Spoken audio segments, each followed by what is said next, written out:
안녕하세요. 여러분의 요양쌤입니다. 합격을 기원하며 오늘도 열공하러 출발!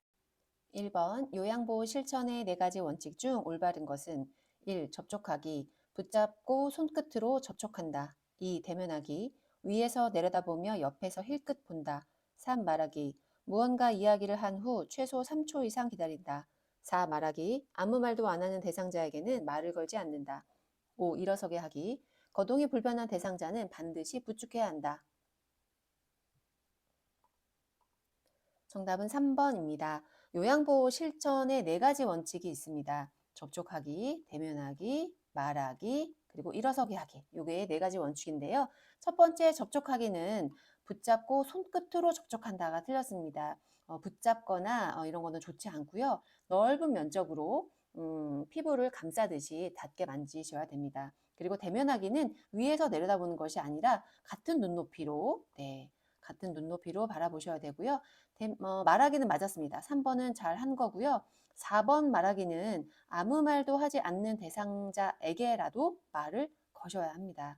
그리고 일어서게 하기, 여기는 거동이 불편한 대상자는 반드시 부축해야 하는 것은 아니고요. 될 수 있으면 느리더라도 부축하지 말고 가급적 혼자 움직이게 하셔야 합니다.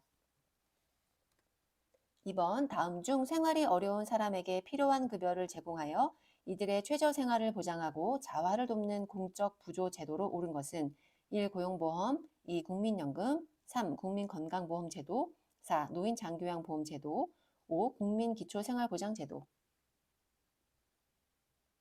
네, 정답은 5번입니다.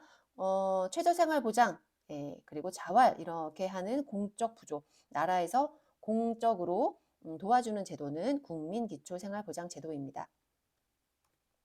3번 다음 중 재가급여의 장점으로 옳은 것은 1. 서비스의 평가가 어렵다. 2. 개인 중심의 생활이 가능하다. 3. 긴급한 상황에 신속한 대응이 어렵다. 4. 요양, 의료, 간호가 단편적으로 진행된다. 5. 대상자의 요구나 변화를 파악하기 어렵다. 네, 정답은 2번입니다. 재가급여죠. 일단 문제가 재가급여이고 그 다음에 장점을 찾는 거예요. 좋은 점. 재가급여는 내가 내 집에서 혼자 또는 뭐 내 집에 살면서 서비스를 받는 거기 때문에 개인 중심의 생활이 가능한 것이 장점이 되겠습니다. 4번 다음 중 요양보호사의 금지 행위가 아닌 것은 1. 대상자에게 복지용구 사용 방법을 알려주었다. 2. 요양보호사가 수급자 본인 부담금을 내주고 있다. 3. 시설장의 부탁으로 급여 시간을 부풀려서 기록하였다. 4. 대상자에게 높은 등급을 받도록 거짓 행동을 하도록 하였다. 5. 가족 수발 요양보호사들이 교차 서비스를 하고 있는 것처럼 한다. 네, 정답은 1번입니다. 요양보호사가 한 행동 중에 잘한 거 찾는 거예요. 금지 행위가 아닌 것은 라고 해서 문제가 옳은 것을 찾는 거죠. 첫 번째, 대상자에게 복지, 이거 오타입니다. 복지 용구, 복지 용구 사용 방법을 알려준 거는 잘한 거죠. 그리고 나머지 2번부터 5번까지는 이렇게 하시면 안 되는 금지 행위에 해당됩니다. 그래서 정답은 1번입니다. 5번 다음은 시설에서 요양보호 서비스를 제공할 때 고려해야 할 점이다. 무엇에 관한 설명인가? 투약 후 부작용 여부를 확인한다. 치매 증상이 더 진행되고 있는지 지켜본다. 배우자 사별 후 심리적 상태를 살펴본다.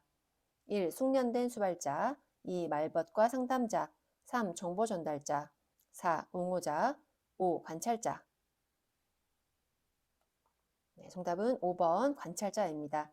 요양보호사의 역할이 있어요. 요양보호사가 해야 될 역할이 지금 이렇게 1번부터 5번까지가 있는데요. 지금 보기에 보면 투약 여부, 투약 후 부작용 여부 확인, 치매 증상이 진행되고 있는지 지켜보는 거, 심리적 상태를 살펴보는 거, 네, 전부 다 관찰하는 내용입니다. 그래서 요양보호사 역할 중 관찰자에 해당되는 내용이 되겠습니다. 6번 대상자가 기저귀를 차고 있을 때 자주 기저귀 안으로 손을 넣을 경우 대처 방법으로 옳은 것은 1. 억제대를 사용한다. 2. 기저귀를 꽉 조여준다. 3. 상하이가 붙은 옷을 입힌다. 4. 음부의 피부 상태를 확인한다. 5. 화장실로 이동하여 변기에 앉힌다. 네, 정답은 4번입니다. 교재에도 많이 나오는 보기 문제 중에 하나인데요. 기저귀 안으로 자꾸 손을 넣는다. 이럴 경우에는 뭔가 그 음부나 이런 엉덩이 이런 부위에 불편한 거예요. 뭔가 불편하기 때문에 손을 넣는 거로 보시고 음부의 상태를 한번 확인해 보는 겁니다. 그래서 뭐가 나진 않았는지 불편한 점은 없는지 확인하셔야 되고요. 1번, 2번, 3번 네, 이런 것들은 하시면 네, 안 되는 거죠. 이거는 신체 구속에 해당되기 때문에 네, 하시면 안 되는 행위가 되겠습니다. 7번 다음 보기에 해당하는 노인의 인권으로 옳은 것은 가족이나 의미 있는 사람과의 만남을 지속하고 자신이 좋아하는 장소를 가보거나 즐겨 하던 활동을 계속 유지하고 싶은 욕구. 1. 인간 존엄권 및 경제노동권. 2. 정치, 종교, 문화생활권. 3. 교류, 소통권. 4. 자기결정권. 5. 건강권. 네, 정답은 3번입니다. 노인이 가지고 있는 인권이 있습니다. 권리가 있어요. 권리 중에서 다른 사람을 만나게 하고 또는 본인이 가고 싶은 장소를 가보는 것, 즐겨하는 활동을 계속 유지하는 것, 이런 것들은 다른 사람들과 교류하고 소통하는 그런 인권에 해당되겠습니다. 8번 다음 중 대상자나 가족이 건강 상태, 치료, 돌봄 서비스에 관한 정보와 기록을 요구할 때 허용해야 하며 타인에게 정보를 제공해서는 안 된다고 규정한 윤리강령으로 옳은 것은 1. 신체 구속을 받지 않을 권리, 2. 질 높은 서비스를 받을 권리, 3. 충분한 정보를 제공받을 권리, 4. 사생활과 비밀 보장에 관한 권리, 5. 정보 접근과 자기결정권 행사의 권리. 네, 정답은 4번 사생활과 비밀 보장에 관한 권리입니다.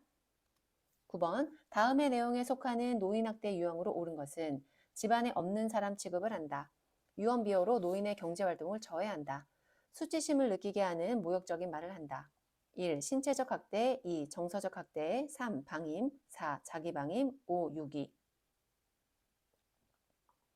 정답은 2번 정서적 학대입니다. 노인 학대와 관련된 문제는 꼭 나오기 때문에 선생님들이 기억을 하시면 좋겠고요.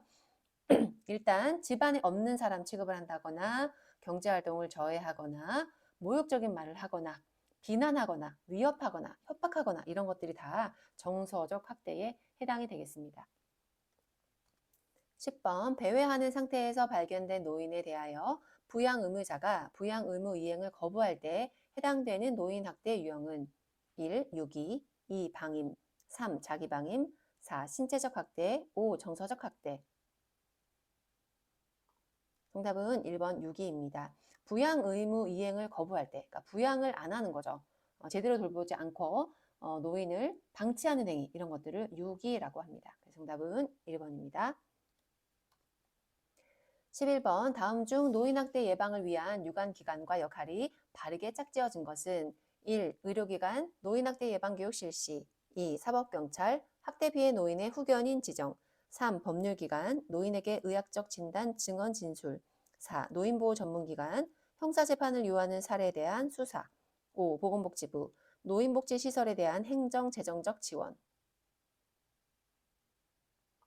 정답은 5번이 맞습니다. 바르게 짝지어진 거 찾는 건데요. 일단 노인학대 예방 교육을 실시하는 것은 의료기관이 아니라 노인복지기관에서 노인복지시설에서 노인학대 예방 교육을 합니다. 그리고 학대 피해 노인의 후견인을 지정하는 것은 법률기관에서 합니다. 그리고 노인에게 의학적 진단 이런 거 나왔으니까 이런 것은 의료기관에서 하겠죠. 그리고 형사재판을 요하는 사례에 대한 수사, 예, 수사 나왔습니다. 수사 나왔으니까 수사는 경찰에서 하겠죠. 예, 그리고 5번 맞습니다. 보건복지부에서 노인복지시설에 대해서 행정적 그리고 재정적 그런 지원을 하고 있습니다. 12번 방문 요양 서비스 중 대상자가 요양보호사의 엉덩이를 만지는 경우 요양보호사의 대처 방법으로 옳은 것은 1. 서비스를 중단한다. 2. 경찰서에 신고한다. 3. 시설장에게 대상자 교체를 요구한다. 4. 손 치우세요 라고 단호하게 말한다. 5. 남성 노인의 특성이라 생각하고 이해한다. 정답은 4번입니다. 이렇게 엉덩이를 만진다거나 뭐 가슴을 만진다거나 이러한 성적인 문제가 일어났을 때는 단호하게 대처하는 것이 정답입니다. 그럴 수도 있다라고 생각하고 넘어간다거나 대상자를 교체하게 해달라고 요구한다거나 이런 것들은 하시면 안 되고 단호하게 거부 의사를 표현하시는 게 옳은 방법입니다. 13번 다음 중 감염 발생 가능성이 높은 요양보호사의 행위는 1. 손톱을 둥글고 짧게 자른다. 2. 정기적으로 건강검진을 받는다. 3. 일회용 장갑을 끼고 흡인병을 비운다. 4. 옷 소매로 입과 코를 가리고 기침한다. 5. 독감에 걸렸을 경우 마스크를 착용하고 대상자를 돌본다. 정답은 5번입니다. 지금 1번부터 4번까지는 잘한 거예요. 그런데 5번이 왜 틀렸냐 보면 독감에 걸렸을 경우에는 마스크를 착용하고 대상자를 돌보시면 안 되고요. 일단 나오지 마셔야 됩니다. 일을 하시면 안 됩니다. 그래서 독감에 걸렸을 경우에는 근무하지 않는다. 예, 이게 정답이 되겠습니다. 14번 다음 사례에 해당되는 요양보호사의 직무 스트레스 유발 요인으로 옳은 것은 보호자 오늘 반찬 만들어야 될 것들을 냉장고에 붙여놨어요. 세탁기에 있는 빨래를 해주세요. 내일은 집안 대청소도 좀 부탁해요. 요양보호사 내가 무슨 가사도우미인가 하면서 네 알겠습니다. 1. 성희롱 2. 감정노동 3. 역할모호 4. 조직체계 5. 직무요구 정답은 역할모호입니다. 요양보호사의 직무 스트레스를 유발하게 된 요인은 지금 반찬 만들어라, 빨래해달라, 집안 대청소해달라라고 보호자가 요청을 했는데 이제 물론 이런 부분들도 요양보호사가 해야 하는 일상생활 지원 서비스에 해당되긴 하지만 너무 이제 가사 일이 많은 거죠. 그래서 속으로 내가 가사도우미인가 요양보호사인가 라고 역할이 모호한 부분에서 오는 스트레스가 되겠습니다. 그래서 3번 역할 모호입니다. 15번 요양보호사에게 근무 중 근골격계 질환이 발생할 수 있는 상황은 1. 반복적으로 같은 동작을 하는 경우 2. 몸의 무게중심을 낮추고 물건을 드는 경우 3. 물건을 최대한 몸에 가깝게 하여 들어 올리는 경우 4. 침대를 허리와 가슴 사이에 놓고 기저귀를 가는 경우 5. 물건을 든 상태에서 발을 움직여서 몸의 방향을 바꾸는 경우 네, 정답은 1번입니다. 지금 2번부터 5번까지는 잘한 거죠. 네, 이런 것들은 근골격계 질환의 발생 위험을 좀 낮추는 그런 행동이 되겠고요. 1번처럼 반복적으로 계속 같은 업무를 하게 될 경우에는 근골격계 질환이 발생할 수 있는 상황이 되겠습니다. 16번 요양보호사가 요통을 예방하면서 물건을 이동하는 방법으로 옳은 것은 1. 물체는 몸에서 멀리 놓고 들어올린다. 2. 순간적으로 허리 힘을 이용하여 들어올린다. 3. 물건을 든 상태에서 허리를 돌려 방향을 전환한다. 4. 허리를 구부리고 들어올린다. 5. 무릎을 굽히고 지지면을 넓힌다. 정답은 네, 5번이 되겠습니다. 요통을 예방하면서 잘한 거 찾는 거죠. 예, 이렇게 5번처럼 무릎을 굽히고 지지면을 넓혀서 네, 들어 올리시는 건 잘하신 겁니다. 1번은 물체를 몸에서 멀리 놓고가 틀렸죠. 최대한 물체를 몸에 가까이 놓고 들어 올리셔야 되고요. 허리 힘을 이용하시는 것이 아니라 이렇게 무릎을 굽혔다가 피면서 들어 올리셔야 됩니다. 그리고 물건을 든 상태에서 허리를 돌리시는 것이 아니라 발을 돌려서 방향 전환을 하셔야 되고요. 네, 여기 허리를 구부리는 것도 좋지 않죠. 네, 무릎을 구부리고 그 다음에 무릎을 피면서 들어 올리시는 게 좋습니다. 17번 다음 중 위암에 대한 설명으로 옳은 것은 1. 체중 증가가 나타난다. 2. 위암은 가족력이 없다. 3. 증상만으로도 조기 진단이 가능하다. 4. 여자가 남자보다 2배 높게 발생한다. 5. 치료 후 5년간 재발 여부를 확인한다. 정답은 네, 5번입니다. 위암에 대한 설명인데요. 일단 정답은 5번 치료 후에 5년간 재발 여부를 잘 확인을 하셔야 됩니다. 그래서 틈틈이 정기검진을 받으셔야 되고요. 체중은 오히려 줄어들게 되죠. 그리고 가족력과 관련이 있습니다. 그리고 증상만으로도 조기 진단이 어렵습니다. 그래서 대부분 증상만으로는 진단하는 것이 거의 불가능하기 때문에 또 서서히 진행되고 증상이 잘 나타나지 않는 특징이 있습니다. 그리고 여자보다 남자가 더 높습니다. 여자가 높은 게 아니라 여자보다 남자가 더 2배 높게 발생되게 됩니다. 18번 다음 중 당뇨병이 있을 때 흔히 나타나는 증상으로 옳은 것은 1. 식욕이 감소된다. 2. 물을 자주 마신다. 3. 체중이 늘어난다. 4. 성기능이 향상된다. 5. 소변량이 감소한다. 정답은 2번입니다. 당뇨병이 있을 때 나타나는 증상이 여러 가지가 있죠. 다음증, 다식증, 다뇨증이라고 해서 물을 자주 마시게 됩니다. 다음증, 목이 자주 마르는 거죠. 그리고 식욕이 감소되는 것이 아니라 식욕이 오히려 더 늘어납니다. 그래서 자주 배가 고프고 많이 먹게 됩니다. 그래서 다식증이라고 얘기하고요. 그런데 이상하게 체중은 줄어듭니다. 늘어나는 것이 아니라 체중은 줄고 성기능도 떨어지게 되고 소변량, 아무래도 물을 자주 마시다 보니까 소변량은 오히려 늘어나게 됩니다. 19번 다음 중 우울증과 치매의 비교로 옳은 것은 1. 서서히 발병한다. 급격하게 발병한다. 2. 근사치에 대답을 한다. 모른다고 대답하는 경우가 많다. 3. 과거 정신과적 병력이 없다. 과거 정신과적 병력이 있다. 4. 기억력에 문제가 없다고 느낀다. 기억력 장애를 호소한다. 5. 인지기능 저하 정도의 편차가 심하다. 일관된 인지기능의 저하가 나타난다. 정답은 5번입니다. 문제가 우울증과 치매를 이제 비교하는 건데요. 많이 비슷하죠. 그래서 이제 비교를 하게 됩니다. 지금 보기가 1번부터 4번까지 전부 다 반대로 나왔어요. 예, 서서히 발병하고 근사치에 대답을 하고 과거에 정신과적 병력은 없고 그리고 내 기억력에 문제가 없다고 느끼는 것은 다 치매입니다. 그리고 급격하게 발병하고 모른다라고 말하는 경우가 많고 과거에 정신과적 병력이 있고 기억력의 장애를 호소하는 게 우울증입니다. 그래서 반대로 되었고요. 나머지 5번이 맞습니다. 우울증 같은 경우에는 어떤 날은 안다고 말하고 어떤 날은 모른다고 말하고 이렇게 해서 편차가 좀 심한 편이고요.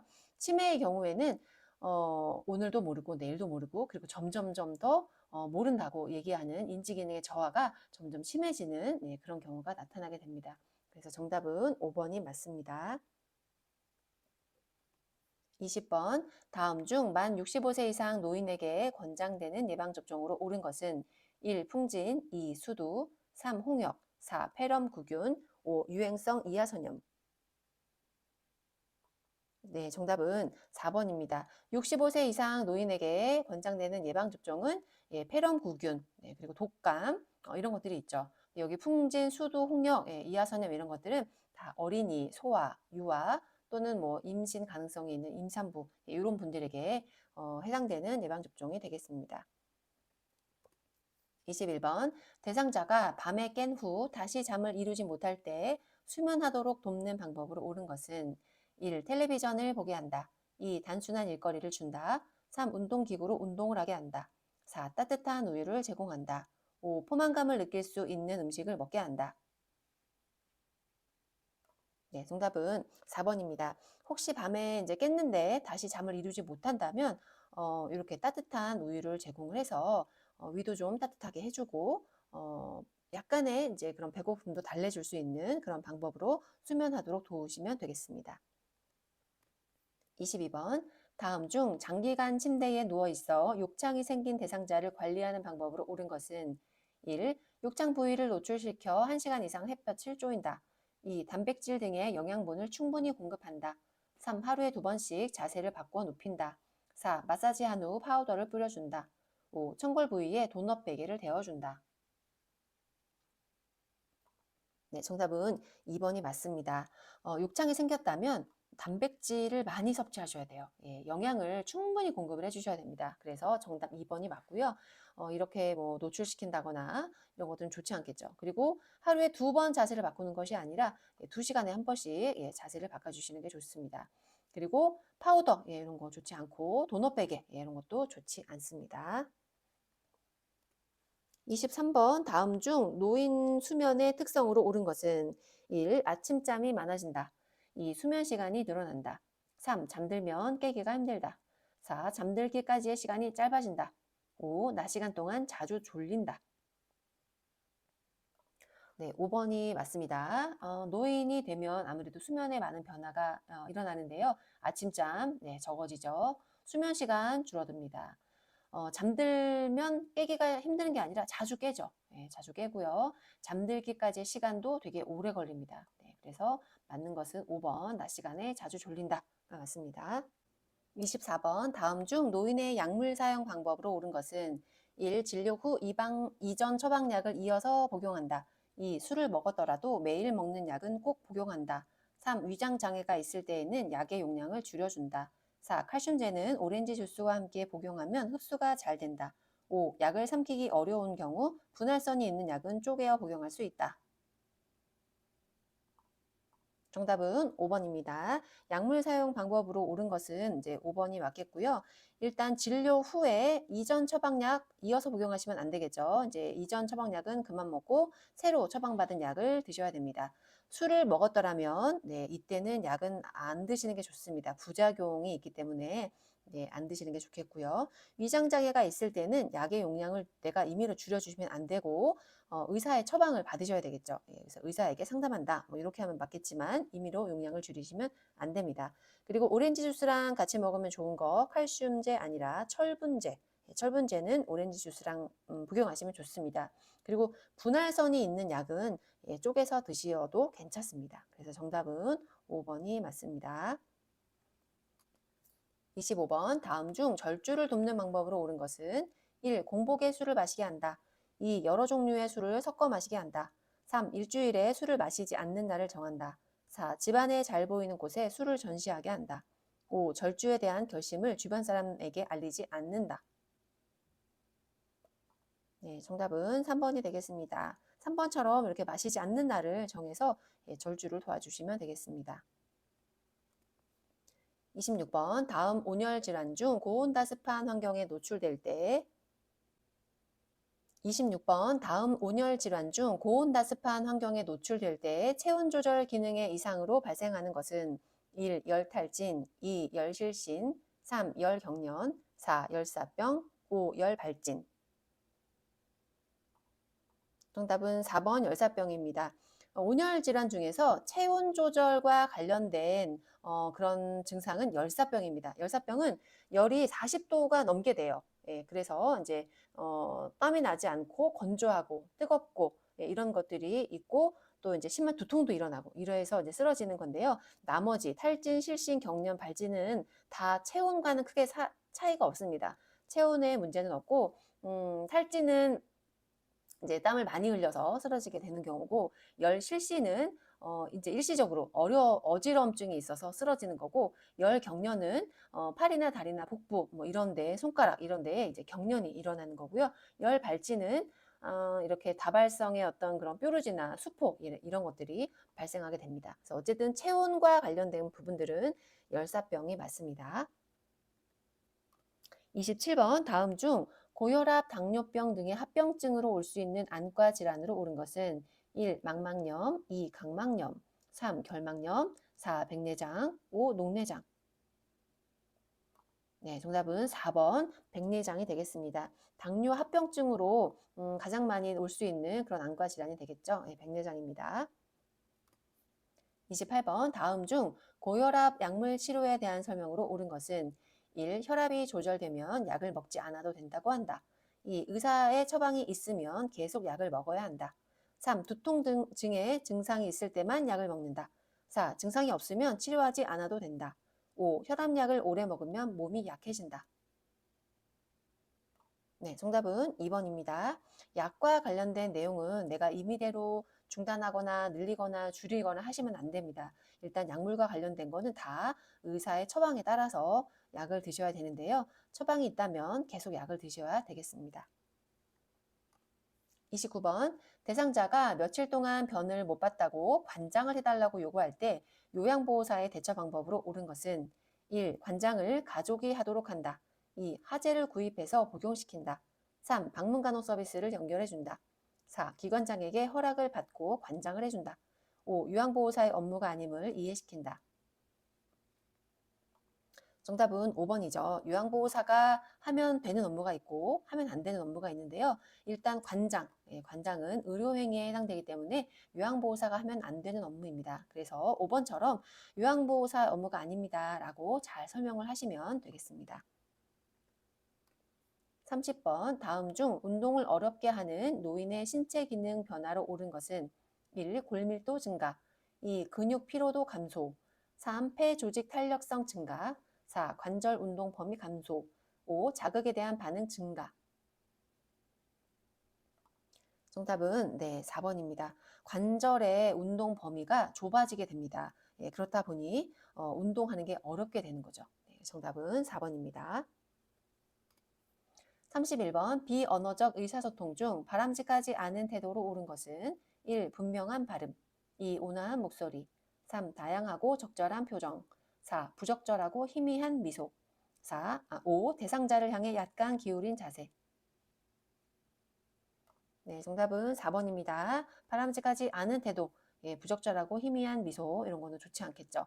예, 적절하고 환한 미소 예, 이런 것들은 바람직한 태도가 되겠습니다. 32번 대상자로 하여금 말할 수 있는 용기와 생각을 정리할 시간을 줄 수 있는 의사소통의 방법으로 옳은 것은 1. 공감 2. 수용 3. 침묵 4. 경청 5. 말하기. 네, 정답은 3번 침묵입니다. 침묵도 요양보호사가 의사소통을 하는 방법 중에 하나인데요. 침묵을 이제 길게 하면 그거는 문제가 되겠지만 잠깐의 침묵은 서로 대화하는 사람들 간에 생각을 정리할 수 있는 시간을 주는 겁니다. 그래서 침묵도 의사소통의 방법 중에 하나입니다.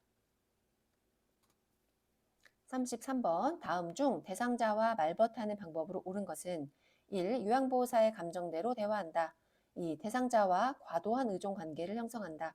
3. 대상자의 신체적, 심리적 특성을 이해한다. 4. 대상자의 삶에 대한 옳고 그름을 판단한다. 5. 요양보호사의 주관대로 판단하여 소통한다. 네, 정답은 3번이 되겠죠. 말벗할 때는 대상자의 심리적 상태가 어떤지, 신체적 상태가 어떤지 이런 것들을 이해하고 대화하시는 게 옳은 방법이 되겠습니다. 34번 다음 설명에 해당하는 회의의 종류로 옳은 것은 요양보호사들의 정보와 경험을 서로 공유한다. 요양보호사들에게 업무에 관한 정보를 전달한다. 요양보호사들로부터 애로사항을 듣는다. 1. 사례회의 2. 연구회의 3. 판정회의 4. 운영회의 5. 원래회의. 네, 정답은 5번 원래회의가 되겠습니다. 한 달에 한 번 이제 하게 되는데요. 꼭 원래회의라는 말보다도 직원회의 이런 것들도 여기에 해당이 되겠습니다. 한 달에 한 번씩 직원들끼리 모여서 어떤 기관에 어떤 정보를 전달한다던가 그다음에 요양보호사들의 업무에 대한 애로사항을 듣는 네, 그런 회의를 원래회의 또는 직원회의라고 하게 되겠습니다. 35번 다음 중 요양보호 기록의 목적으로 옳은 것은 1. 법적 책임 회피를 위해서 2. 시설장에게 잘 보이기 위해서 3. 업무에 대한 책임을 떠넘기기 위해서 4. 다른 요양보호사와 비교하기 위해서 5. 관련 전문가에게 중요한 정보를 제공하기 위해서. 네, 정답은 5번입니다. 일단 요양보호의 기록을 통해서 어떤 문제가 발생했을 때 그런 중요한 정보 이런 것들을 전달을 하게 됩니다. 그렇기 때문에 요양보호 기록의 목적은 중요한 정보를 제공하기 위해서 네, 그래서 그리고 또는 문제가 발생했을 때 법적인 이런 책임이나 소재나 이런 것들을 명확하게 하기 위해서 기록을 하게 됩니다. 36번 경관 영양을 하는 대상자의 식사를 돕는 방법으로 옳은 것은 1. 영양액은 차갑게 준비한다. 2. 영양액 주머니는 침대 난간에 고정하여 주입한다. 3. 영양액 제공 전에 따뜻한 물을 입안에 넣어준다. 4. 영양액 주입 중 청색증이 나타나면 주입 속도를 늦춘다. 5. 영양액 주입 후 상체를 높인 자세로 30분 앉아있게 한다. 정답은 5번입니다. 경관 영양을 할 때는 흡인 부분을 참 주의를 하셔야 되는데요. 특히 주입 후에 상체를 높인 자세, 약간 반자회 자세, 이렇게 한 3, 40도 정도 이런 자세로 앉아서 30분 정도 앉게 해서 역류나 흡인이 되지 않도록 해주셔야 됩니다. 37번 다음 중 의식이 없는 대상자의 경관 영양을 돕는 방법으로 옳은 것은 1. 비위관이 잘 고정되어 있는지 확인한다. 2. 비위관이 빠졌을 때는 즉시 밀어넣는다. 3. 냉장 보관된 유효기간이 지난 영양액은 끓여서 주입한다. 4. 영양액 주머니의 높이를 대상자의 위장 높이와 같게 한다.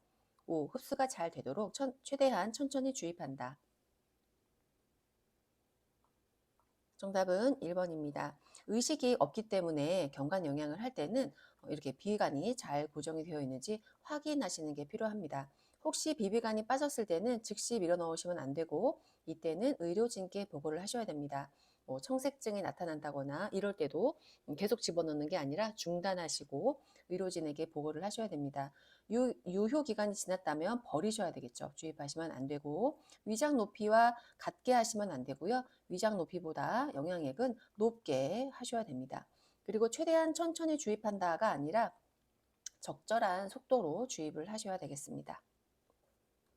38번 다음 중 기관에 반드시 보고해야 하는 상황으로 옳은 것은 1. 대상자가 목욕을 거부할 경우 2. 대상자가 물건이 없어졌다고 할 경우 3. 대상자가 가족과 통화를 희망할 경우 4. 대상자의 방 정리가 안 되어 있을 경우 5. 대상자가 본인 부담으로 추가 서비스를 요구할 경우 네, 정답은 5번입니다. 기관에 반드시 보고해야 되는 상황은 요양보호사가 임의로 판단을 하면 안 되는 상황인 거잖아요. 그럴 때 상황은 5번이 되겠습니다. 추가 서비스를 요구할 때는 요양보호사가 임의로 판단하시면 안 되고 기관장에게 꼭 보고를 하셔서 서비스 제공 변경을 하셔야 되겠습니다. 39번 식사 전에 대상자의 식욕을 증진시켜주기 위한 방법으로 옳은 것은 1. 수면을 취하게 한다. 2. 텔레비전을 틀어준다. 3. 좋아하는 간식을 제공한다. 4. 침대에 누워서 안정을 취하게 한다. 5. 식사 전에 가벼운 산보를 하게 한다. 네, 정답은 5번입니다. 식욕을 증진시켜주기 위해서는 이렇게 가벼운 산보 이런 것들을 하게 해서 몸에 활기를 주어 식욕을 증진시켜 주시면 되겠습니다. 40번 다음 중 요로 주머니를 하고 있는 대상자 돕기 방법으로 옳은 것은 1. 요로 주변을 수시로 알코올 솜으로 닦아준다. 2. 수분 섭취를 제한한다. 3. 요로 주위에 감염 증상이 있으면 간호사에게 보고한다. 4. 요로에 출혈이 있으면 멸균 거지로 지혈해준다. 5. 샤워 시에는 요로 주머니를 떼고 하면 안 된다. 정답은 3번입니다. 요로주머니 대상자를 돕는 방법 중에서 이제 옳은 거 찾는 건데요. 네, 3번이 맞습니다. 감염 증상이 있다거나 이럴 경우에는 또 요양보호사가 임의로 어떤 처치를 하시면 안 되고 반드시 간호사에게 보고를 하셔야 되겠습니다. 그리고 요로 주변을 알코올솜으로 자꾸 닦아주게 되면은 오히려 수분이 증발되기 때문에 좋지가 않고요. 수분 섭취는 제한하면 안 되고 오히려 더 드려야 되겠죠. 그래서 소변 배출이 잘 될 수 있도록 해주셔야 되고 출혈이 있다면 이건 역시 간호사에게 보고를 하셔야지 요양보호사가 임의로 지혈을 하시면 안 됩니다. 그리고 샤워 시에는 필요에 따라서는 요로 주머니를 떼고도 하실 수가 있습니다. 41번 다음 중 침대에 누워 지내는 대상자의 침상 배설을 돕는 방법으로 옳은 것은 1. 항문이 변기 중앙에 오도록 변기를 대어준다. 2. 침대를 평평하게 하여 배에 힘을 주기 쉽게 한다. 3. 침대 발치를 올려 배변하기 쉬운 자세가 되게 한다. 4. 변이를 호소하면 한두 번 참게 한 후 변기를 대어준다. 5. 남성 소변기는 옆으로 누운 자세에서 소변구 입구를 낮게 대어준다. 정답은 1번입니다. 침대에 누워 지낸대요. 예, 이렇게 침대에 누워 있는 이런 대상자의 배설 방법인데요. 예, 항문이 변기 중앙에 오도록 잘 이제 변기를 대어 주셔야 되겠죠. 그리고 침대를 평평하게 하면 배에 힘이 안 들어갑니다. 그래서 오히려 침대 머리 부분을 약간 올려 주셔야 배에 힘이 들어가겠죠. 그리고 여기는 침대 발치를 올린 것이 아니라 이렇게 침상 머리를 올릴 수 있도록 해주셔야 됩니다. 그리고 변이를 호소하면 참게 하시면 안 되겠죠. 예, 그때그때 변이를 호소하실 때마다 변기를 잘 데워주시면 되겠습니다. 42번 거동이 불편한 대상자가 침상에서 자주 배변 실수를 한다. 이때 돕는 방법으로 옳은 것은 1. 음식 섭취량을 줄여준다. 2. 낮에는 기저귀를 채워준다. 3. 간이변기를 침대에 두고 사용하게 한다. 4. 평소 배변 시간을 파악하여 변기를 데워준다. 5. 기저귀를 깔고 하의를 벗은 후 이불을 덮어준다. 네, 정답은 4번이 되겠습니다. 자주 실수를 하신다면 평소에 배변 시간을 한번 확인을 해보시는 거죠. 2시간마다 화장실 가시는지, 뭐 3시간마다 화장실 가시는지 이런 것들을 잘 파악해서 그 시간에 맞게끔 미리미리 예, 변기를 데워주시고 실수하지 않도록 도와주시면 되겠습니다. 43번 이동 변기를 사용하여 배변 중인 대상자가 배설을 어려워할 때 돕는 방법으로 옳은 것은 1. 배변할 때까지 앉혀놓는다. 2. 아랫배에 핫팩을 대어준다. 3. 차가운 물을 마시게 한다. 4. 항문 주위에 미지근한 물을 끼얹어 준다. 5. 이동 변기를 치우고 기저귀를 채워준다. 네, 정답은 4번입니다. 이동 변기는 앉아서 배변을 할 수 있는 그런 변기잖아요. 네, 그럴 때는 이렇게 항문 주위에 미지근한 물 또는 따뜻한 물 이런 것들을 끼얹어 주면 혈액순환이 되면서 배설을 조금 도움을 드릴 수가 있게 되겠습니다. 44번 누워있는 왼쪽 편마비 대상자의 하의를 입히는 순서로 옳은 것은 가, 두 다리를 모아 무릎을 세운다. 나, 엉덩이를 들어 올리게 한다. 다, 왼쪽 발목을 잡고 하의에 넣게 한다. 라, 오른쪽 다리를 하의에 넣게 한다. 마, 바지의 양쪽 허리선을 잡고 올려서 입힌다. 네, 정답은 5번입니다. 이 편마비 대상자의 옷을 입히는 거, 벗기는 거 이런 문제는 무조건 나옵니다. 그렇기 때문에 선생님들이 꼭 기억하셔야 되는데요. 일단 입힐 때는 옷을 입힐 때는 마비된 쪽부터 입힙니다. 그래서 외우세요. 임마 외우시고 벗길 때는 건강한 쪽부터 벗깁니다. 그래서 벗건 입을 때는 마비된 쪽 먼저, 벗길 때는 건강한 쪽부터 먼저 이거를 기억하시고요. 일단 왼쪽이 편마비고 입히는 거니까 왼쪽부터 입어야 되겠죠. 그래서 일단 답번이 1번입니다. 왼쪽 발목을 잡고 하의를 넣게 하고 그 다음에 오른쪽 넣어야 되겠죠. 그러니까 왼쪽 먼저, 마비된 쪽 먼저, 그 다음에 건강한 쪽 먼저. 그런 다음 바지를 입어야 되는데 그냥 입힐 수 없잖아요. 엉덩이를 들어 올려야 되는데 그냥 올리면 어렵습니다. 그렇지만 무릎을 세운 다음에 그 다음에 엉덩이를 들어 올리면 엉덩이 올리기가 쉽죠. 그래서 3번은 두 다리를 모아서 무릎을 세우고 세운 상태에서 엉덩이를 들어 올리게 하는 거죠. 그래서 엉덩이를 들어 올리게 한 상태에서 허리선을 잡고 바지를 올리시면 되겠습니다. 그래서 정답은 다, 라, 가, 나, 마가 되겠습니다. 45번 다음 중 구강 청결을 위해 입안 닦아내기를 해야 되는 대상자로 옳은 것은 1. 전체 의치인 대상자 2. 충치가 있는 대상자 3. 결손치가 있는 대상자 4. 연화장애가 있는 대상자 5. 혼자서 칫솔질을 할 수 없는 대상자. 네, 정답은 4번입니다. 구강 청결을 위해서 입안 닦아내기, 그러니까 칫솔질이 아니라 그냥 입안 닦아내기를 해야 되는 대상자는 연화 장애가 있거나 또 아니면 의식이 없거나 이런 대상자는 입안 닦아내기로 구강 청결을 하게 됩니다. 46번 다음 중 편마비 대상자의 칫솔질을 돕는 방법으로 옳은 것은 1. 치실은 칫솔질 전에 사용한다. 2. 마비가 있는 쪽 치아는 닦지 않아도 된다. 3. 치약을 묻힌 칫솔을 90도 각도로 치아에 대고 닦는다. 4. 치약의 청량감이 유지되도록 입안을 물로 한 번만 헹군다. 5. 건강한 쪽을 아래로 향하고 옆으로 누인 자세로 닦아준다. 네, 정답은 5번입니다. 편마비 대상자의 이제 칫솔질 방법입니다. 일단 정답은 건강한 쪽이 아래로 향하도록. 예, 그렇게 해서 뭐 가장 좋은 거는 이렇게 좀 앉아서 닦는 게 가장 좋겠죠. 그런데 앉을 수 없다면 건강한 쪽을 아래로 향해서 옆으로 누인 자세로 닦아주시면 됩니다.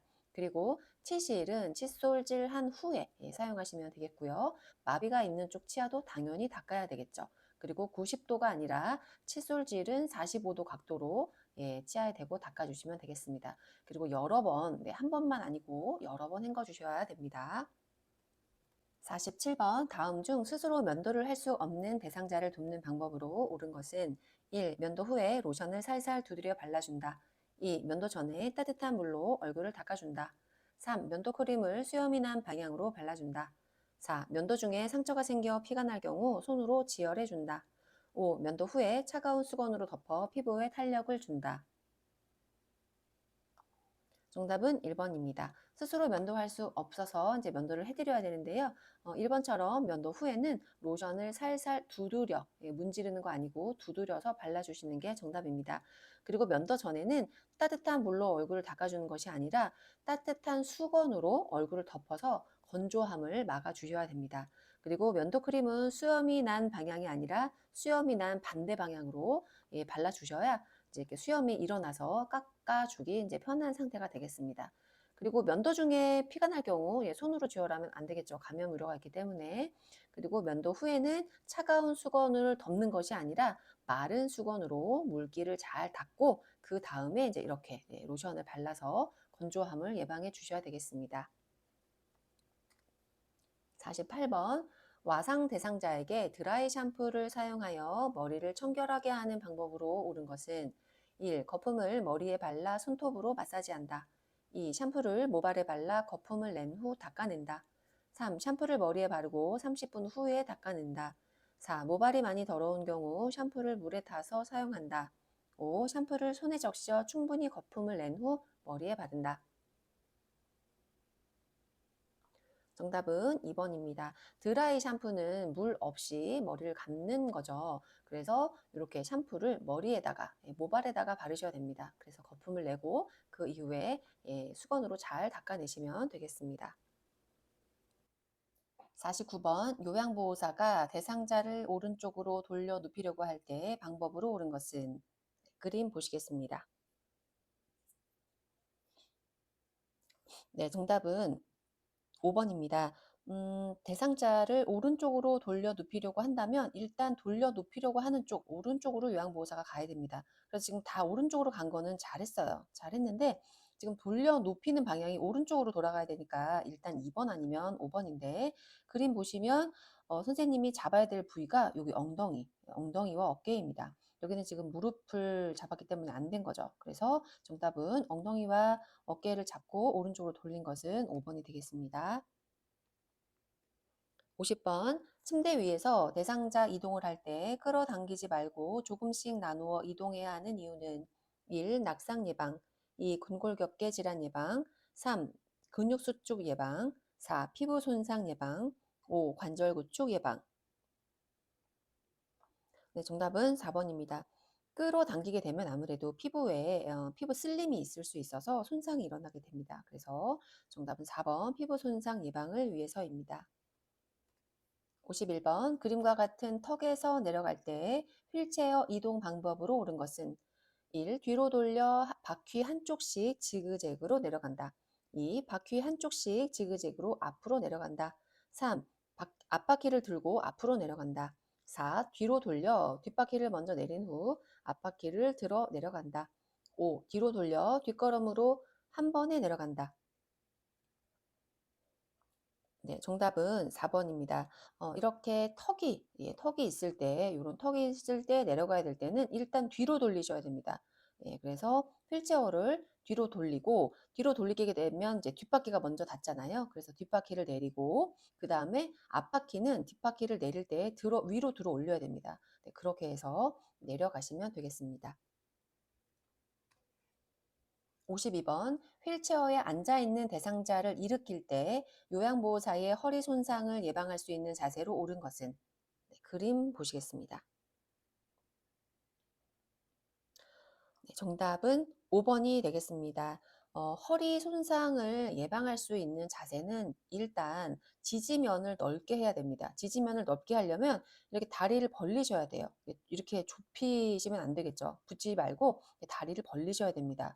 그리고 중요한 건 허리를 수그리는 게 아니라 무릎을 구부리셔야 돼요. 지금 이거 무릎 안 구부렸죠? 그러니까 얘는 안 되는 거고 얘도 무릎을 구부리지 않았어요. 그러니까 안 되는 거죠. 그래서 무릎을 구부리면서 지지면을 넓힌 거. 요거는 5번이 되겠습니다. 지금 3번도 비슷하지만 얘는 허리를 숙였어요. 그래서 허리가 아니라 허리는 이렇게 하고 무릎을 구부려서 들어 올리는 것이 허리 손상을 예방할 수 있는 자세가 되겠습니다. 53번 오른쪽 발이 불편한 대상자를 부축하여 걸을 때 요양보호사의 어깨에 걸치는 대상자의 팔과 요양보호사가 잡아줘야 하는 대상자의 신체 부위가 바르게 짝지어진 것을 고르시오. 1. 오른쪽 팔, 팔 허리. 2. 오른쪽 팔, 팔 왼쪽 손목. 3. 오른쪽 팔, 오른쪽 손목. 4. 왼쪽 팔, 왼쪽 손목. 5. 왼쪽 팔, 오른쪽 손목. 네, 정답은 4번입니다. 오른쪽 발이 불편하다면 이럴 때 부축은 건강한 쪽에 서시는 게 맞습니다. 그래서 일단 이 그림을 보시면 지금 이렇게 오른쪽이 불편하다. 이렇게 오른쪽 발이 불편할 경우에는 건강한 쪽, 왼쪽에 서시는 겁니다. 그런 다음에 왼쪽 팔을 이렇게 왼쪽 팔을 요양보호사 어깨에 걸치시고 오른쪽 그 왼쪽 손목을 우리 요양보호사가 이렇게 잡아주시는 이런 방향으로 도와주시면 부축을 하시면 되겠습니다. 54번 거동이 불편한 대상자의 안전을 위한 목욕 의자로 적절한 것은 1. 등받이가 낮은 의자 2. 팔걸이가 없는 의자 3. 구멍이나 홈이 없는 의자 4. 앉는 자리가 미끄럽지 않은 의자 5. 두 발이 바닥에 닿지 않는 높이의 의자. 네, 정답은 4번입니다. 목욕을 할 때는 아무래도 물을 많이 쓰기 때문에 미끄럽지 않는 그런 의자가 좋습니다. 등받이가 낮은 것보다는 등받이가 있는 높은 의자가 좋겠고 팔걸이도 있는 게 좋겠죠. 그리고 구멍이나 홈이 있어야 됩니다. 그래야 이제 물 빠짐이 좋고 발바닥이 바닥에 닿아야 안정감 있게 그렇게 목욕을 하실 수 있겠습니다. 55번 다음 중 욕창 대상자에게 적합한 침구로 옳은 것은 1. 주름이 있는 시트 2. 봉제선이 없는 면 시트 3. 풀먹이인 광목 시트 4. 소재가 두꺼운 면 시트 5. 침대를 보호해주는 방수포. 네, 정답은 2번입니다. 아무래도 이제 욕창이 생기는 것은 쓸림이나 이제 그런 것들이 있을 때 그리고 계속 눌림이 있을 때 욕창이 생기잖아요. 그렇기 때문에 최대한 부드러운 면이 가장 좋습니다. 면이 가장 좋은데 이제 봉제선이 있으면 아무래도 이제 그 부분이 닿기 때문에 눌리기 때문에 좋지 않죠. 그래서 봉제선이 없는 면이 좋고 주름 이런 거 좋지 않습니다. 그리고 풀먹인 거 너무 뻣뻣하죠. 그래서 부드럽지 않기 때문에 좋지 않고 두꺼운 것도 좋지 않습니다. 웬만하면 이렇게 좀 얇은 걸로 부드러운 면이 적합한 침구가 되겠습니다.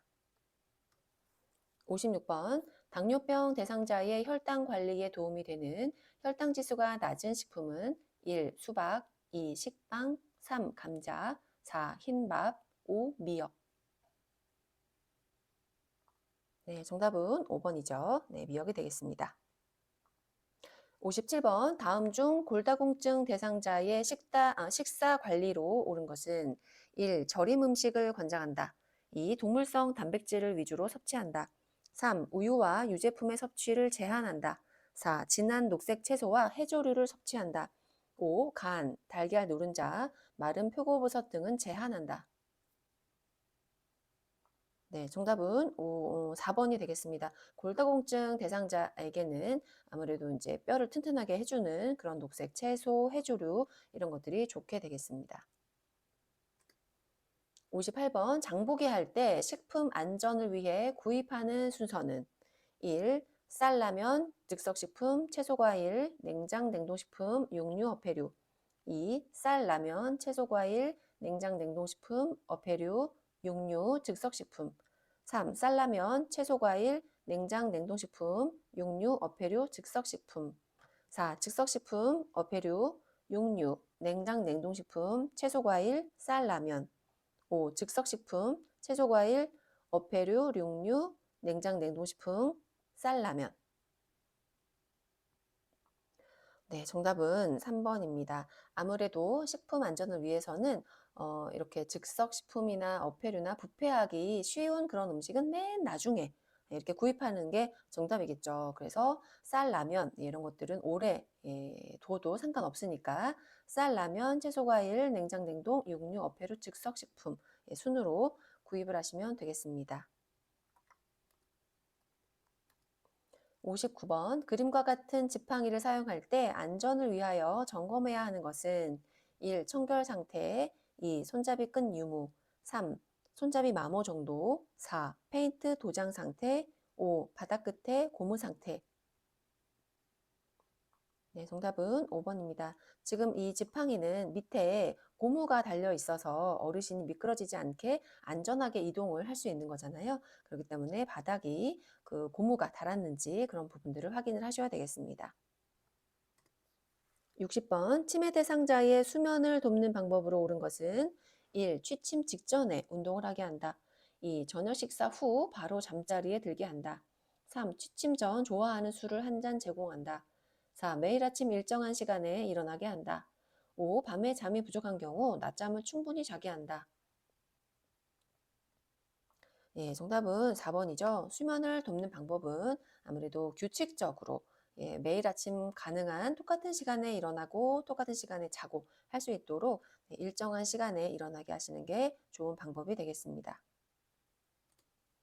61번 치매 대상자가 거실에서 욕을 하고 폭력을 휘두를 때 대처 방법으로 옳은 것은 1. 폭력 행동이 멈춘 후 이유에 대해 질문한다.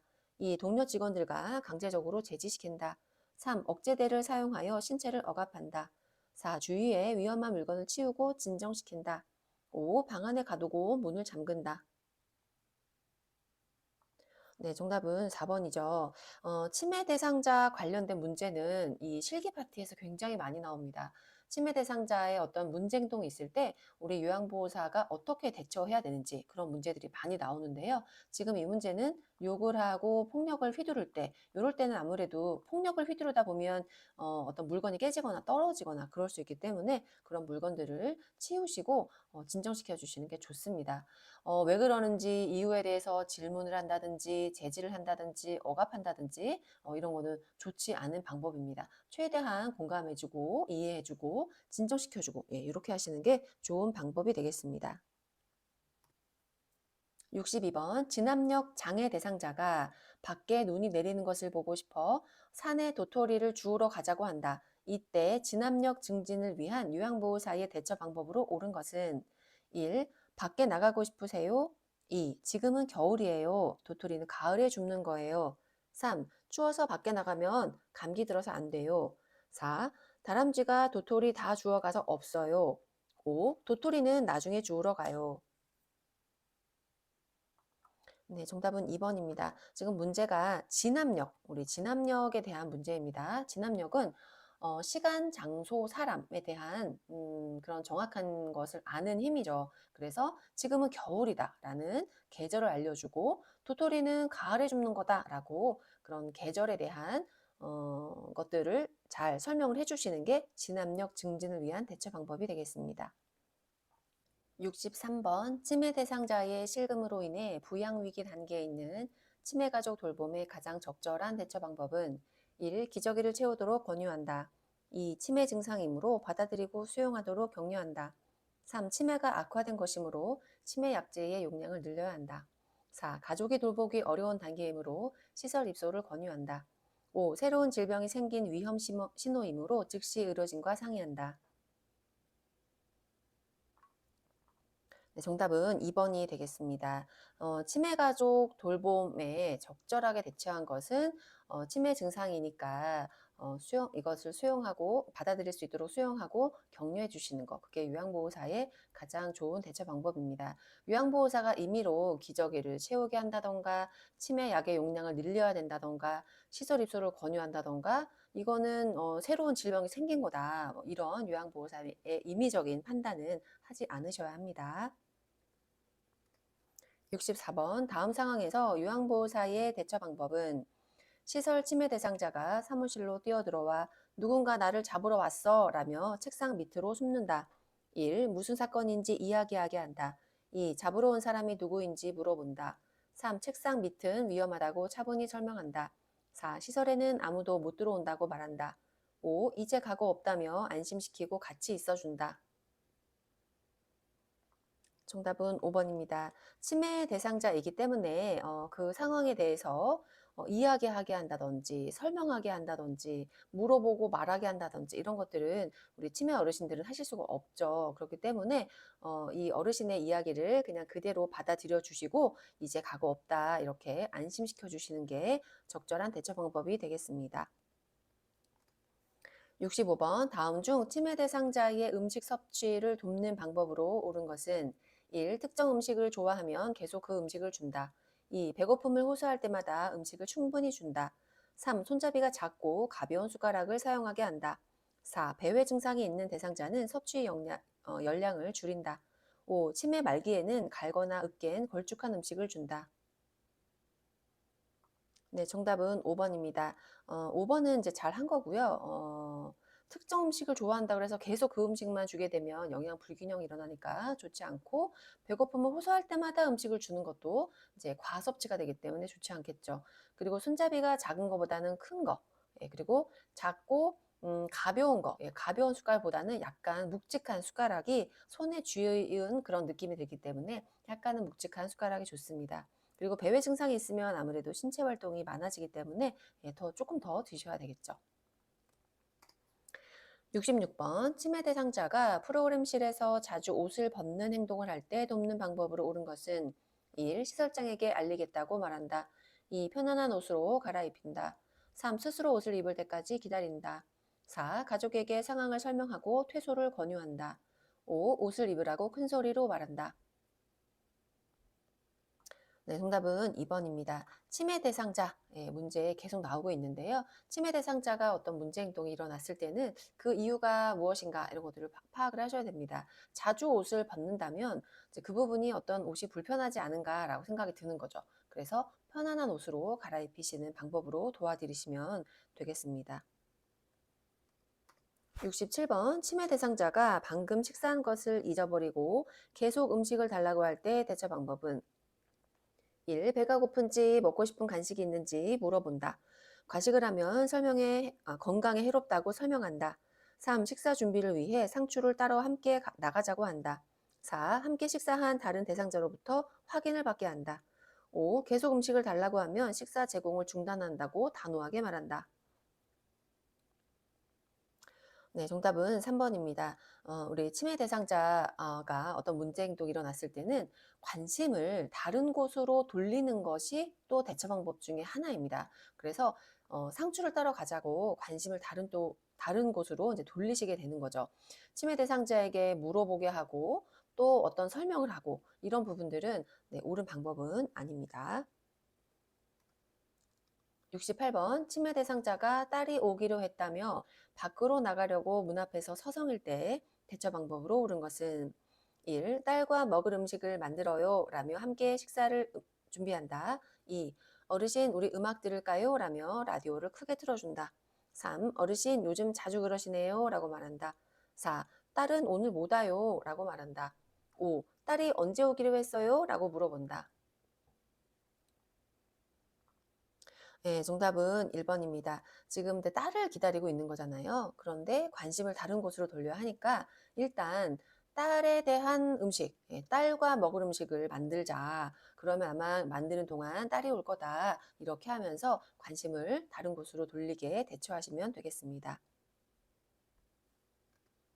69번 다음 내용이 경증 인지장애 대상자의 인지자극 훈령에 해당되는 것으로 옳은 것은 디귿자로 시작되는 단어 말하기, 가자로 시작하는 단어를 최대한 많이 이야기해보기. 1. 시공간 능력 향상. 2. 언어의 유창성. 3. 창의력 향상. 4. 판단력 향상. 5. 진압력 향상. 정답은 2번입니다. 디귿자 단어 말하기, 단어 이런 것들은 언어를 하는 기초적인 단어이기 때문에 언어의 유창성이 되겠습니다. 70번 다음 중 초기 치매 대상자의 배설 관리 방법으로 옳은 것은 1. 벨트와 단추가 있는 바지를 입힌다. 2. 변기 앞에 안전 손잡이를 설치한다. 3. 안전을 위해 야간에는 이동식 변기를 사용한다. 4. 취침 전에 물이나 음료를 충분히 마시게 한다. 5. 취침 전에는 반드시 화장실에 다녀오도록 한다. 네, 정답은 3번입니다. 치매 대상자에게는 안전을 위해서 화장실에 가시다가 넘어지실 수 있기 때문에 밤에는 야간에는 이동식 변기를 사용하시면 좋습니다. 벨트, 단추 이런 거 있는 바지는 너무 어렵죠. 그래서 고무줄 바지 이런 게 좋고요. 변기 앞이 아니라 변기 옆에 안전 손잡이를 설치하셔야 되고 취침 전에 물, 음료 이런 거 많이 마시면 화장실 가시는데 불편함이 있으시겠죠. 그리고 취침 전에 반드시라고 나와 있는데 사실 이렇게 어떤 반드시, 무조건 이런 것들은 오히려 부담이 될 수 있기 때문에 그거는 상황에 따라서 화장실에 다녀오도록 하시는 게 좋습니다. 이런 보기에 뭐 반드시라든가 무조건이라든가 이런 단어가 나오는 것은 별로 좋지 않은 거니까 그것도 참고하시면 되겠습니다. 71번 다음 중 치매 대상자의 안전사고를 예방하기 위한 방법으로 옳은 것은 1. 복용약은 식탁 위에 놓아둔다. 2. 욕실 세제는 세면대 위에 놓아둔다. 3. 과일 모양의 자석을 냉장고에 부착한다. 4. 온수 수도꼭지는 투명 테이프로 표시한다. 5. 침대보다는 바닥에 매트리스를 깔아준다. 정답은 5번입니다. 치매 대상자라는 거를 기억을 하시고요.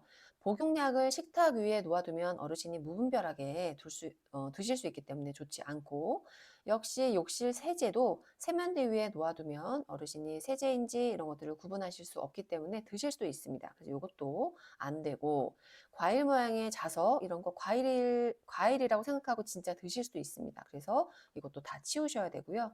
수도꼭지는 뜨겁기 때문에 투명 테이프가 아니라 색깔 있는 테이프 이런 걸로 표시를 해주셔야 되겠습니다.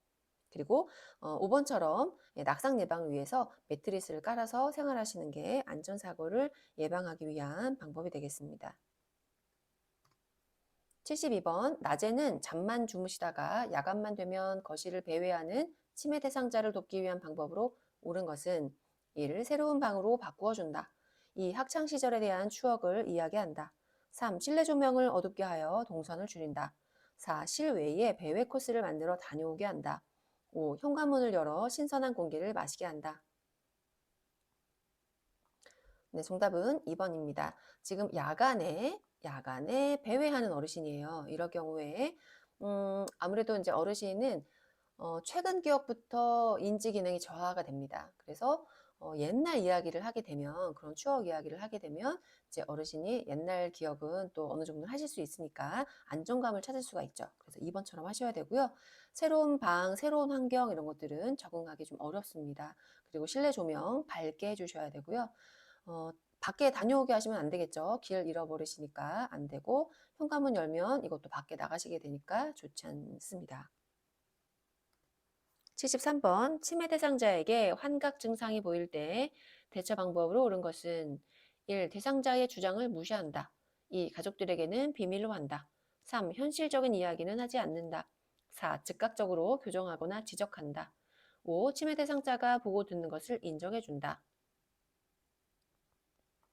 네, 정답은 5번입니다. 우리 치매 대상자이기 때문에 보이지 않는 것을 볼 때도 있고 들리지 않는 것을 들을 때도 있습니다. 이럴 때 그것을 설명하고 아니다 뭐 이렇게 얘기하시는 것보다는 일단 그 어르신이 이야기하는 것을 인정해 주시는 게 좋습니다.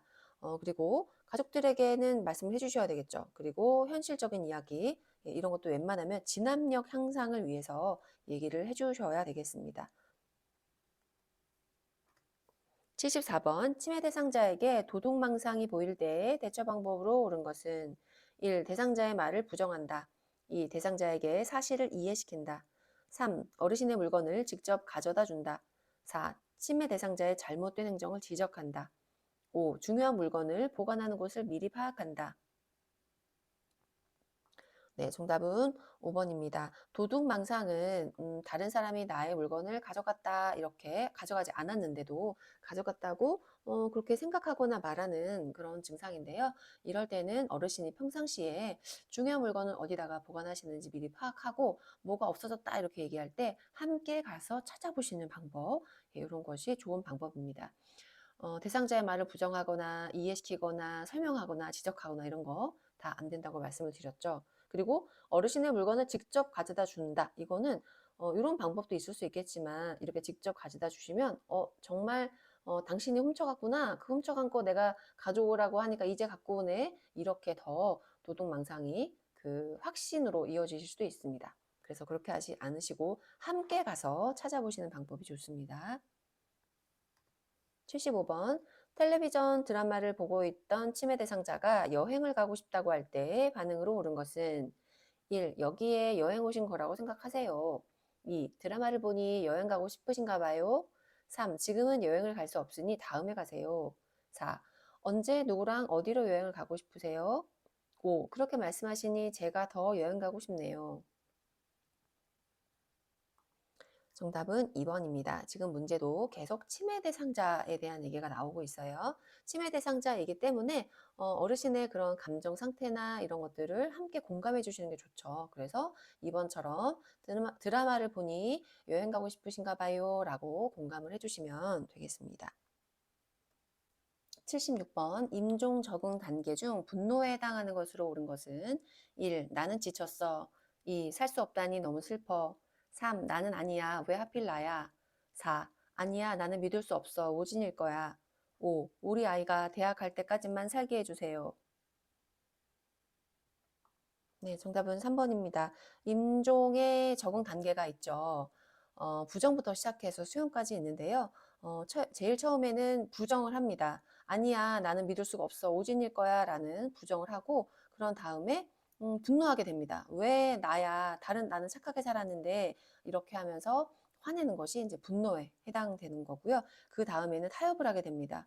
우리 아이가 대학 갈 때까지만 살게 해주세요. 이런 타협을 하게 되고, 그 다음에는 지쳤다거나 슬프다거나 하는 그런 단계에 적응이 됩니다. 그런 다음 이제 우울하게 되고요. 그 다음에 마지막으로 5번째는 이제 임종을 죽음을 수용하게 되는 그런 단계에 이르게 됩니다. 77번 다음 중 사전연명의료의향서에 효력이 발생하는 경우로 옳은 것은 1. 17세 청소년이 자발적 의사로 직접 작성한 경우 2. 20세 위암 환자의 부탁으로 가족이 작성한 경우 3. 65세 간암 환자가 자발적 의사로 직접 작성한 경우 4. 80세 뇌졸중 환자의 요양보호사가 대리로 작성한 경우 5. 70세 노인이 담당 의사에게 의뢰하여 의사가 작성한 경우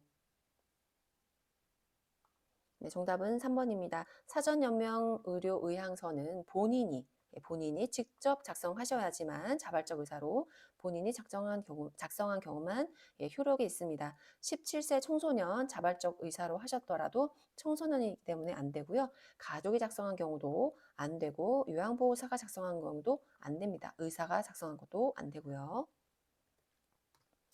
78번 다음 중 화재가 발생했을 때 소화기를 사용하는 순서로 옳은 것은 네, 그림 보시겠습니다. 네, 정답은 4번입니다. 순서 하나씩 볼게요. 제일 먼저 하셔야 될 게 요 안전핀을 뽑는 것이 1번입니다. 그런 다음 불이 난 방향으로 이 부위를 잡고 불이 난 방향으로 이제 소화기를 잡아 들어야 되겠죠. 그런 다음 손잡이를 눌러야 됩니다. 네, 손잡이를 눌러야 이제 분말이 나가니까 네, 그렇게 해서 요 마지막 다번까지 이렇게 해서 정답은 나, 라, 가, 다번이 되겠습니다. 79번 의식이 없는 대상자를 발견하였을 때 가장 먼저 실시하여야 할 심폐소생술로 옳은 것은 네, 그림 보시겠습니다. 네, 정답은 라번입니다. 일단 사실 사람이 쓰러져 있을 때 가장 먼저 확인하셔야 되는 것은 요 라번입니다. 선생님 뭐 이제 이름을 부르면서 어깨를 두들기면서 이제 확인을 하시는 거죠. 그런데 의식이 없어요. 네, 이제 의식이 없다. 그럴 때 그 다음에 해야 되는 게 뭐냐라는 거예요. 그러면 가장 먼저 의식이 없다라고 판단이 되면 119에 신고를 하셔야 됩니다. 그래서 선생님 119에 대신 신고 좀 해주세요라고 해서 119에다가 신고하시는 것이 그 다음 순서가 되겠습니다. 80번 심정지 대상자에게 자동심장 충격기를 사용할 때 순서로 옳은 것은 1. 전원켜기, 심장 리듬 분석, 심장 충격 시행, 패드 부착, 심폐소생술 시행 2. 전원켜기, 패드 부착, 심장 리듬 분석, 심장 충격 시행, 심폐소생술 시행 3. 전원켜기, 패드 부착, 심폐소생술 시행, 심장 리듬 분석, 심장 충격 시행 4. 전원켜기, 심장 충격 시행, 패드 부착, 심폐소생술 시행, 심장 리듬 분석 5. 전원켜기, 심장 충격 시행, 패드 부착, 심장 리듬 분석, 심폐소생술 시행 정답은 2번입니다. 일단 보기가 전부 전원켜기가 일단 시작이니까 얘는 네, 일단 넘어가고 전원을 킨 다음에 자동 심장 충격기니까 패드를 부착을 해야 되겠죠. 예, 그래서 사람 몸으로 봤을 때는 이렇게 오른쪽 위에다가 패드 부착하시고 왼쪽 겨드랑이 있는 부위에다가 패드를 부착을 하신 다음에 심장 리듬 분석을 하셔야 됩니다. 예, 리듬 분석을 쭉 하고 나서 버튼을 눌러서 심장 충격을 하고 그 다음에 이제 손으로 심폐소생술을 하시는 순으로 사용하시면 되겠습니다. 오늘도 수고 많으셨습니다. 요양보호사 시험 요양쌤과 함께라면 가능합니다. 도움이 되셨다면 구독과 좋아요 부탁드려요.